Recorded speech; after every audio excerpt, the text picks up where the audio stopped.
அனைவருக்கும் வணக்கம். இன்னைக்கு துரந்தர படம் பார்க்க போயிருந்தேன். நீ பாகிஸ்தானோட தலையெடுத்த இந்தியா தான் முடிவு பண்ணும். இன்னைக்கு அதை பற்றி தான் நம்ம பேச போகிறோம். துரந்தர் படம் ரிலீஸ் ஆகி கிட்டத்தட்ட ஒரு 4 நாள் ஆகுது.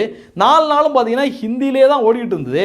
நமக்கு ஹிந்தி தெரியாது அப்படிங்கிறதுனாலையும் ஹிந்தி புரியாது அப்படிங்கிறதுனாலையும் தமிழுக்காக வெயிட் பண்ணிட்டு இருந்தோம். ஹிந்தியில் ரிலீஸ் ஆனோடனே ஒரு குரூப்பு பயங்கரமாக கதறிட்டு இருந்தாங்க. நம்ம ஆட அமீர், இது தேசபக்தி படம் கிடையாது, அப்புறம் என்னையா படம், இது முஸ்லீம்களுக்கு எதிரான படம் அப்படின்னு அமீர் கதற. அப்புறம் பார்த்தீங்கன்னா ஏதோ ஒரு மௌலானாவா அவர் கதறி வச்சிருக்காரு, இந்த டைரக்டர்கள் இந்து முஸ்லீம்களுக்கு இடையில பிரச்சனையை உண்டு பண்ணி அவங்க சம்பாதிக்க பார்க்குறாங்க, இது தேசபக்தி படமே கிடையாது அப்படின்னு இப்படி நிறைய பேர் உருண்டு பிறண்டு அழுதுட்டு இருந்தாங்க. இந்த ஈத்தர பிரகாஷ்ராஜ் கூட பயங்கரமாக கதறிட்டு இருந்தாப்புல. இவங்கெல்லாம் கதறினதை பார்த்தோன்னே கண்டிப்பாக தமிழில் ரிலீஸ் ஆனோடனே முதல் ஷோவே பார்த்துடணும் அப்படிங்கிற ஆர்வம் எனக்குள்ளே இருந்தது. அதே மாதிரி நமக்கு டிக்கெட்டும் கிடச்சிது. நம்ம தியேட்டரில் போய் பார்த்தோம். அப்போ இந்த தேசபக்தி எப்படித்தான் நிரூபிச்சுக்கிட்டே இருக்கிறது ஒருத்தன்? இவங்கெல்லாம் உருட்டுற மாதிரி இது ஒரு பிரபகண்டா படமோ, ஒரு கட்சிக்கு ஆதரவான படமோ, இல்லை ஒரு மதத்துக்கு எதிரான படமோ கிடையாது. பாகிஸ்தான் தீவிரவாதி நம்ம நாட்டு மக்களை தாக்கிட்டான், அவனை விடவே கூடாது, அவன் எந்த நாட்டுக்கு போனாலும் அவனை விடக்கூடாதா அப்படின்னு எந்த ஒரு இந்தியன் நினைக்கிறானோ, நம்ம நாட்டு இராணுவ வீரர்கள் எவ்வளோ கஷ்டப்பட்டு தீவிரவாதிகள்கிட்டேருந்து ரத்தத்தை சிந்தி நம்மளை பாதுகாத்துட்டு இருக்காங்க அப்படின்னு இராணுவ வீரர்கள் மீதும் நம்ம நாட்டு மீதும் யார் ஒருவருக்கு மிகப்பெரிய அன்பு இருக்குதோ, அது எந்த மதமாக இருக்கலாம், எந்த ஜாதியாக இருக்கலாம், யாராக இருக்கலாம், அவங்கெல்லாம் இந்த திரைப்படத்தை நிச்சயமாக கொண்டாடுவாங்க. அதையும் தாண்டி திரைப்படத்தை நேசிக்கிறாங்கல்ல, அவங்களுக்கெல்லாம் அந்த திரைப்படம் வர பிரசாதமாக அமைஞ்சிருக்கு. 4 மணி நேரங்க. 4 மணி நேரம் எந்த திரைப்படத்தையும் இது வரைக்கும் வாழ்க்கையிலே பார்த்தது கிடையாது.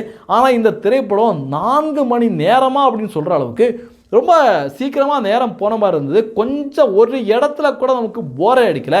இன்னும் சொல்ல போனால் யாருமே உட்கார்ந்துலேருந்து இன்டர்வெல்ல எழுந்திரிச்சு வெளியில் போனாங்களே தவிர இடையில ஒரு ஆள் கூட எழுந்திரிச்சு வெளியில் போகவே இல்லை. அந்த அளவுக்கு இந்த படத்தோட டைரக்டர் படத்தை செதுக்கியிருக்காருன்னு சொல்லலாம். இப்படி ஒட்டுமொத்த பாரத தேசமும் கொண்டாடிட்டு இருக்கின்ற இந்த திரைப்படத்தோட டைரக்டர் ஆதித்ய தர் அவர்களுடைய சொந்த ஊர் எது, எந்த ஊரியா நீ அப்படின்னு நம்ம தேடி பார்க்கல நிறைய விஷயங்களா படிக்க முடிஞ்சுது. இவருடைய சொந்த ஊர் எதுன்னு பார்த்தீங்கன்னா ஜம்மு அண்ட் காஷ்மீர். அதுவும் ஜம்மு அண்ட் காஷ்மீரில் செல்வ செழிப்போட செல்வாக்கோட வாழ்ந்துட்டு இருந்த பூர்வ குடிகளான பண்டிட் சமூகத்தை சேர்ந்தவங்க தான் இவர். பண்டிட்களை எப்படி மத அடிப்படைவாதிகளும் தீவிரவாதிகளும் அங்கே இருந்து அவங்களுடைய குடும்பங்களை சீரழித்து அடித்து விரட்டினாங்களோ, அங்கேருந்து இடம்பெயர்ந்த ஒரு குடும்பத்தை சேர்ந்தவர் தான் இந்த டைரக்டர். அதனால் இவருடைய மனதில் தீவிரவாதத்தோட கொடூரம், இயற்கையாகவே தீவிரவாதத்தை எதிர்த்து போராட வேண்டிய குணம் எல்லாமே இவருடைய மனதில் ஆழமாக பதிஞ்சிருக்கு. மிலிட்ரிக்கும் ட்ரை பண்ணியிருக்கார். அது முடியாத போன பட்சத்தில் இந்த மாதிரி திரைப்படங்கள் மூலமாக மிகப்பெரிய அவேர்னஸை சமூகத்தில் ஏற்படுத்திட்டு வர்றாரு. இந்த திரைப்படத்தில் பன்னிஸ்தானோட கோர முகத்தை, தீவிரவாதத்தோட கோர முகத்தை நம்ம கண்ணு முன்னாடி விஷுவலாக கொண்டு காட்டியிருக்காரு. அடுத்து பார்த்தீங்கன்னா படத்தோட ஹீரோ ரன்வீர் சிங் சொல்லவே வேண்டாம். உளவாளியாகவே அவர் வாழ்ந்திருக்காரு, நடிக்கலை, வாழ்ந்தே காட்டியிருக்காரு. நாட்டை நேசிக்கின்ற ஒரு சாமானிய இளைஞன் தன்னுடைய குடும்ப கனவுகளோட ஓடிட்டு இருக்க இளைஞனோட வாழ்க்கையில் திடீர்னு ஒரு மாற்றம் அவர் பாகிஸ்தானுக்கு உளவாளியாக போய் அங்கே எப்படி இருக்கார் அப்படிங்கிறதெல்லாம் உண்மையிலே சொல்லவே வேண்டாம், வாழ்ந்தே காட்டியிருக்காரு.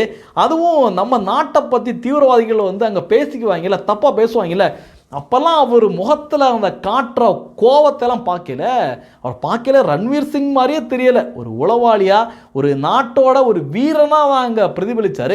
அந்த அளவுக்கு அவருடைய நடிப்பு ரொம்ப சிறப்பாக இருந்தது. அடுத்து பார்த்தீங்கன்னா மாதவன் அவர்களை பார்க்கல, இது மாதவனா இல்லை நம்ம நாட்டோட ஜேம்ஸ் பாண்டா இருக்கின்ற அஜித் தோவலா அப்படின்னு நம்மளால கண்டுபிடிக்க முடியாத அளவுக்கு தத்ரூபமாக அதே மாதிரி அவருக்கு மேக்கப் அமைஞ்சிருந்து இந்த திரைப்படத்தோட மிகப்பெரிய ப்ளஸ் அப்படின்னு சொல்லலாம். ஒவ்வொரு கேரக்டரையும் செதுக்கி அதுக்கு தகுந்தா போல ஆட்களை செலக்ட் பண்ணியிருக்காங்க.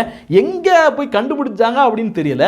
பாகிஸ்தானோட முன்னாள் பிரதமர் நவாஸ் ஷெரீப் சம்பந்தப்பட்ட காட்சிகளில் தத்ரூபமாக நவாஸ் ஷெரீப் எப்படி இருந்தால் அவரே கூப்பிட்டு நடிக்க வச்சது மாதிரி இருந்து அவ்வளோ தத்ரூபமாக செலக்ட் பண்ணியிருந்தாங்க. குறிப்பாக மாதவன் அவர்களுடைய நடிப்பில் அஜித் தோவல் அவர்கள் எப்படி இருந்தால் ஒரு கம்பீரமாக ஒரு இதாக இருக்குமோ அந்த கம்பீரத்தையும் நம்ம நாட்டோட அந்த ஒரு ஒரு நம்ம நாட்டோட அந்த ஒரு ஒரு கோபம் அந்த இதெல்லாம் வந்து அவர் வந்து யதார்த்தமாக காட்டியிருந்தார். குறிப்பாக ஒரு பாகிஸ்தான் தீவிரவாதி ஃப்ளைட்டை கடத்தையில் அவன் தெனாவட்டாக பேசுவான், ஹிந்துக்கள்னா கோழைகள், நாங்கள் வந்து பாரத் மாதாக்கு ஜெயலாம் சொல்லவே முடியாதுன்னு தெனாவட்டாக பேசுவான். அவனை வந்து கொல்ற நேரத்தில் வீடியோ காலில் பாரத் மாதா கி ஜே, பாரத் மாதா கி ஜே அப்படின்னு மாதவன் அவர்கள் சொல்கிறத பார்க்கல உண்மையிலே தேட்டர் அதிர்ந்தது அப்படின்னு சொல்லலாம். பாரத் மாதா கி அந்த அளவுக்கு ஒவ்வொரு இந்தியனும் வந்து அவ்வளோ சந்தோஷத்தோடு அந்த காட்சிகளை ரசித்து பார்த்தாங்க. அப்புறம் பார்த்தீங்கன்னா பிரைம் மினிஸ்டர் நரேந்திர மோடி அவர்கள் பண மதிப்பிழப்பு செய்கிற நேரத்தில் அவர் வந்து தொலைக்காட்சியில் பேசிக்கிட்டே இருப்பார். அந்த நேரத்தில் பாகிஸ்தான் தீவிரவாதிகள்லாம் பதறுவாங்க பாருங்க.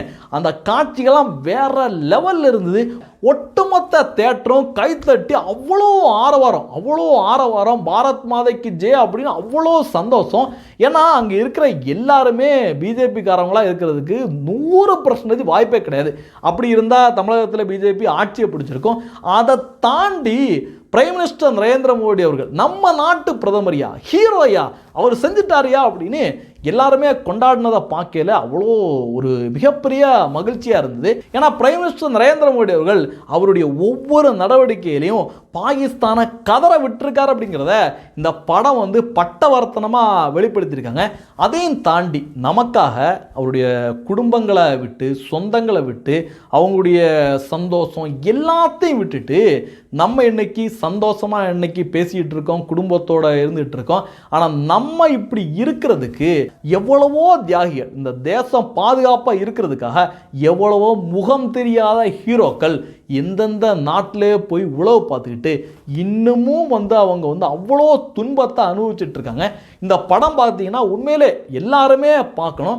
18 வயசுக்கு மேற்பட்டவங்க நிச்சயமாக பார்க்கணும். ஏன்னா அதுக்கு கீழே உள்ள குழந்தைகள்லாம் கூப்பிட்டு போனீங்கன்னா பாகிஸ்தானை வந்து வெளிப்படையாக காட்டுறாங்க. பாகிஸ்தானாலே ஒரே அடி தடி ரத்தம் எல்லாமே இருக்கும். அதனால் அவங்களுக்கு வந்து பார்த்தாங்கன்னா அவங்க வந்து மனசில் ஏதாவது நினச்சிக்கலாம். அதனால் 18 வயதுக்கு மேற்பட்ட இந்திய உணர்வுடைய இந்தியர்கள் அனைவருமே நிச்சயமாக இந்த படத்தை பார்க்கணும். ஆனால் இப்படிப்பட்ட நல்ல படத்தை பிரகாஷ்ராஜ் போன்ற ஈன பிறவிகளும் இங்கே இருக்கின்ற ஒரு சில மதவாதிகளும் ஏன் வந்து தேவையில்லாம விமர்சனம் பண்ணுறாங்க, ஏன் குறுக்க மறுக்க ஓடுறாங்கன்னு எனக்கு எதுவுமே புரியல. இந்த திரைப்படத்தில் எந்த இடத்துலையும் குறிப்பிட்ட மதத்தை குறிப்பிட்டு எங்கேயுமே பேசலை. பாகிஸ்தானையும் பாகிஸ்தான் நாட்டை சேர்ந்த தீவிரவாதிகளை மட்டும்தான் குறி வச்சு பேசியிருக்காங்க.